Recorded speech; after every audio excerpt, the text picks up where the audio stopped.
Commence à écrire. Commence à écrire pour toi, rien que pour toi. Commence à vivre pour toi, rien que pour toi. Des mots simples pour une âme complexe. Je connais la peur de ne plus être celui que j'ai dit que j'étais. Mais je préfère la joie d'être celui que je dis pas que je suis.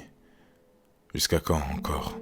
Quand est-ce qu'il sera trop tard pour qu'ils comprennent qu'on peut encore changer d'avis, courber la vie et même accepter son prix? J'ai besoin de temps. Je sens qu'il fait lourd sous le masque et j'aimerais l'enlever. J'ai le souffle chaud et je le vois qui embue les vitres, qui garde le monde de l'honnêteté de mes yeux.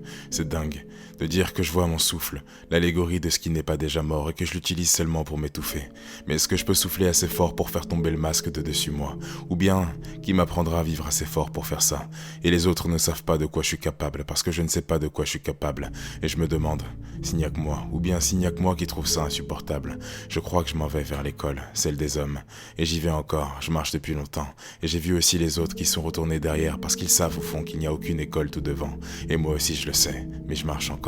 Regarde maman, j'ai pris mon cartable. Il était vide jusqu'à ce que j'arrive et qu'un homme en blouse note l'heure du début de ma mort. Ou l'heure du début de tes peurs. Ou l'heure où papa est devenu ce qu'était le sien. Mais regarde, maintenant. Regarde tout ce que j'ai déposé dans mon cartable depuis ce temps. Des bonnes pierres et des mauvaises. Et parfois j'ai l'impression qu'une bonne en est une mauvaise et qu'une mauvaise en est une bonne. Et c'est qu'en marchant plus longtemps que je comprends laquelle est laquelle. C'est pour ça que je marche. Pas pour l'école, c'est juste que je crois qu'un chemin sans trace peut m'apprendre à discerner beaucoup plus des vérités que quoi que ce soit d'autre. Et je me lève chaque jour, ici, dans un monde qui veut la rendre dispensable et sans valeur. Mais je crois que j'ai encore le droit de l'aimer. La vérité.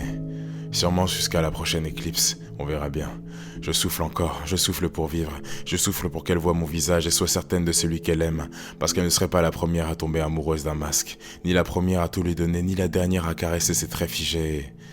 Et je refuse que ce soit le cas avec moi, même si je serais sûrement moins beau sous le masque, ou bien beaucoup plus et ce serait d'autant plus dommage de l'en priver.